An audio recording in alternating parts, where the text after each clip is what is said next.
enxergamos situações e pessoas com formas e comportamentos que parecem bem comuns, mostrados de um jeito um tanto quanto caricatural, ou seja, aumentado. Essa série de humor de origem mexicana tem como criador o criativo Roberto Gomes Bolanhos, mas teorias afirmam que existe algo além do seriado inocente e divertido.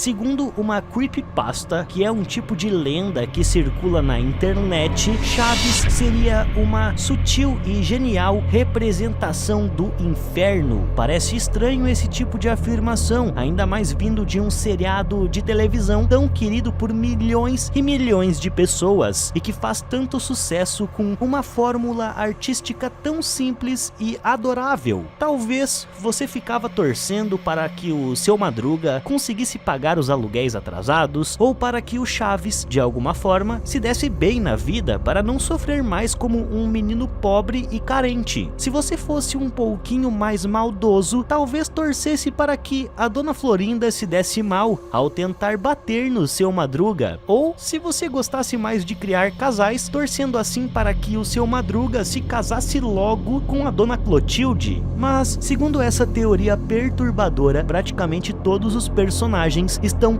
mortos e foram condenados ao inferno. Dependendo da religião e até da simples opinião pessoal de cada telespectador, o inferno, quando a pessoa acredita que realmente existe, pode ser diferente. E para perceber que Chaves é, na verdade, uma representação do inferno, o telespectador tem que perceber os sinais deixados pelo ator. A vila onde se passa o seriado é um ambiente confuso, como uma espécie de labirinto, em que a saída leva a uma rua apertada, com um restaurante, uma sala de aula e um parque. Quando os personagens vão para Acapulco, seria apenas uma exceção à regra, já que essa foi a única vez que saíram da apertada vila. O tempo é diferente do que você imagina. Na verdade, o tempo não passa. Observe e você perceberá que o Sr. Barriga, quando procura o Seu Madruga, cobra sempre os mesmos 14 meses de aluguel. Você nunca se perguntou por que o Sr. Barriga não cobra 15 meses, 16 meses, 17 meses e assim por diante de aluguel? Ele não cobra porque, de acordo com essa lenda, o tempo não passa na vila. Outro ponto a se considerar é que ali, como é o inferno para algumas religiões, existe a eterna repetição, com os mesmos comportamentos e atitudes que condenam residentes da vila a estarem presos ali num ciclo de manias que levam à violência.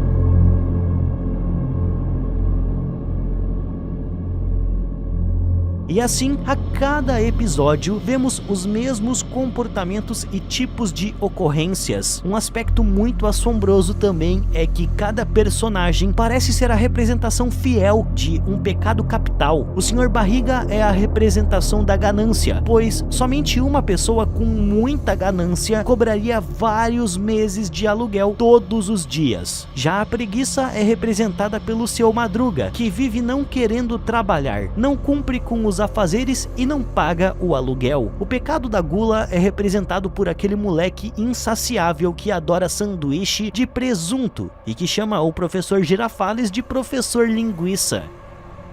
Se você tá assistindo o vídeo até aqui e ainda não deixou o seu gostei, alguém vai puxar o seu pé durante a noite. Mas se tu deixar um like e comentar a hashtag salvo, você ficará a salvo durante essa noite. Existe um personagem que, apesar de ter os melhores brinquedos, sempre quer mais. E ele seria o personagem que representa a inveja. E esse personagem você já deve saber qual é o Kiko. Já a mãe dele, que é a Dona Florinda, junto com o professor Girafales, são o casal do desejo ardente, da luxúria. A Dona Clotilde representa a vaidade, mas o caso dela é muito mais assustador, pois não é por acaso que ela chama o seu animal de estimação, aquele que merece o seu carinho, de Satanás. Perceba que o animal de estimação tem um poder um tanto quanto esquisito, que é mudar de forma, porque às vezes ele é um gato e às vezes é um cachorro. O personagem que representa a ira é a Chiquinha, que por ser baixinha tenta encarar os outros personagens de um jeito furioso, mas não consegue, então começa a chorar. Mas nem todos os personagens estariam mortos, segundo essa lenda que circula na internet. Uma lenda com bons pontos, inclusive. O personagem que está vivo é o carteiro Jaiminho, que seria um médium e que as suas cartas seriam psicografias. Ele é o único ali que tem acesso aos dois mundos, o mundo dos vivos e o mundo dos mortos, e por isso sempre tenta evitar a fadiga, pois o esforço para acessar o mundo espiritual seria muito grande. Além disso, ele vive falando de uma cidade bonita chamada de Tangamandápio, que na verdade seria o mundo dos vivos. Porém, como tudo na vida, existe uma segunda explicação para a maioria desses eventos estranhos. Primeiro, que o seu Madruga nunca atrasa o aluguel do mês. Ele sempre paga pro seu barriga, como já vimos em alguns episódios, ao qual ele está louco atrás do dinheiro que conseguiu, mas perdeu. O seu barriga só cobra todos esses aluguéis porque ele nunca consegue pagar além do aluguel do mês, ficando com essa dívida eterna de 14 meses. Todo o seriado se passa no México, onde realmente existe uma cidade chamada de Tangamandápio. Uma outra lenda estranha seria de que os personagens tinham morrido em um acidente de avião. É um dos boatos mais famosos surgidos antes mesmo da internet se popularizar no Brasil. Em meados da década de 1990, espalhou-se a notícia de que todo o elenco de Chaves teria falecido em um avião. A história durou até o começo dos anos 2000, quando os primeiros sites surgiram, trazendo o esclarecimento de que nada disso tinha acontecido. Segundo o livro Chaves Foi Sem Querer Querendo, de Luiz Joly, Fernando Tuller e Paulo Franco, o tal acidente teria ocorrido, na verdade, com covers de Chaves. Quem conta a história é Edgar Vivar, o seu barriga. Havia um grupo que era bastante conhecido como Nossos Imitadores no México, algo como um grupo oficial de imitadores entre os tantos que havia.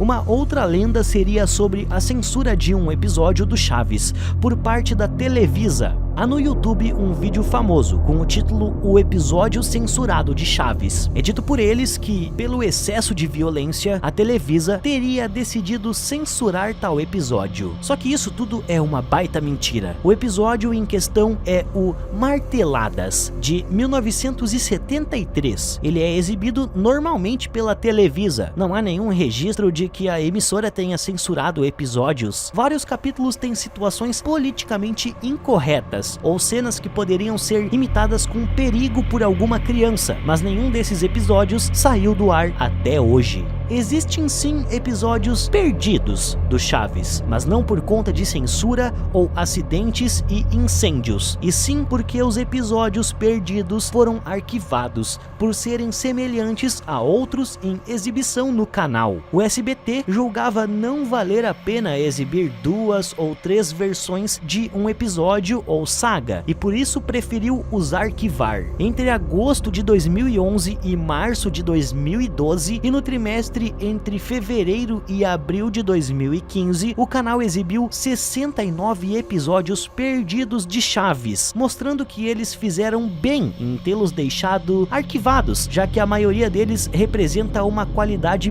bem ruim.